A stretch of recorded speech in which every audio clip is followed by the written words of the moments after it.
Welcome back. This is part 4 of the BVI Navigation Seminar. We will be covering phones and tablets and what to do if your chart plotter dies. There are a number of marine navigation apps that are available for phones and tablets. I will be featuring NavX. Some other options are listed on the right. NavX runs on Android and iOS. You can buy it through the Apple or Google stores. NavX for my iPad and iPhone costs $5. It is a full-featured chart plotter, and it comes with free NOAA charts of the U.S., including the U.S. and British Virgin Islands. Additional charts cost money. It also has an anchor alarm, which I will discuss later. Here is the main screen for NavX. Click the word Charts in the upper left of the screen to load charts. If you then select My Charts, then NOAA, then USA East, you will get to this screen. Type the word Virgin in the search box. You can now select 25641, which is the chart number that we've been using all along. As you would expect, you can create waypoints and you can create routes. And there are a number of ways to do this, including importing GPX files that you exported from OpenCPN after doing your planning. I will let you read the manual to find out all the how-tos. If you click the More button at the bottom right of the screen, you will get up this page. You can see that NavX does things like tides and weather and AIS. These cost extra add-on money though. I want to point out the anchor alarm here. That one is free. Let's go over some general concepts about anchor alarms. Their purpose is to sound an alarm if your boat starts dragging your anchor. This also works if you're tied to a mooring ball and your attachment fails somehow. It even works if you're tied to a dock and you start floating away. It is good to set an anchor alarm every time you anchor or moor. If you have an anchor alarm on your chart plotter, it's good to set that one as well as the one on NavX. On many chart plotters, you drop an anchor mark.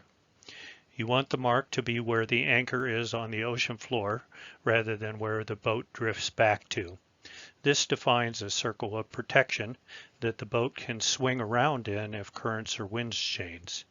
If the boat drifts out of the circle, the alarm goes off. That said, here is the anchor alarm screen on NavX.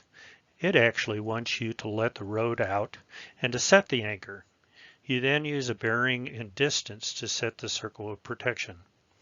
Read the instruction manual on how to do this.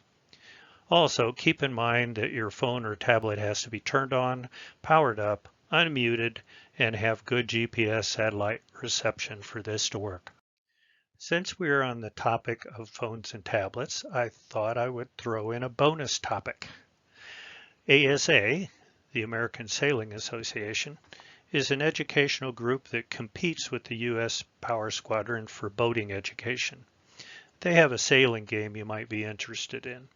It is called the ASA Sailing Challenge app.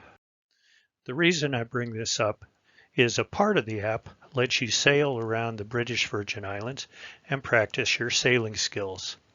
I'm not much of a gamer, but you might be interested in this app. Search for ASA Sailing Challenge app to get it. Now let's talk a bit about what you do in case your chart plotter suddenly dies. To start with, there are things you want to do before that happens, just in case. As you're navigating, you want to continually verify your surroundings.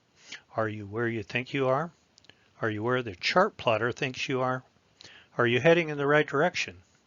Did you perhaps pick the wrong waypoint or route? Take bearings and do visual checks to make sure you are on track. At least every hour, note your position and time of day on your paper chart. This will further verify your surroundings, and it will also give you a last known fix if the GPS quits. The Power Squadron has several standards on how to plot your position on a chart. We will discuss these during the On the Water navigation course this summer. If the boat's chart plotter does suddenly quit or starts weirdly sending you in the wrong direction, it's nice to have a backup. However, your backup needs to have the waypoints and routes already entered into it. A handheld GPS or even a compass app on your phone can also prove helpful. The first thing you want to do is determine where you are. Bring the boat to a full stop. Look around and make sure you are in a safe area and not in danger of any hazards. If you have a problem, move the boat to a safer area. Then, activate your backup chart plotter and reorient yourself. If you don't have a backup chart plotter, shoot fixes and plot them on a chart to determine where you're at. Navigate using the paper chart from here. When using the paper chart to navigate, plot a safe course from your estimated position to your destination. Proceed along the plotted course using the ship's compass while tracking your speed and time. Take bearings frequently to confirm you are on your course. This is the end of the BVI Navigation Seminar. I hope you found this helpful. I also hope to see you at the On the Water Navigation Seminar this summer or in future USPS piloting and navigation classes.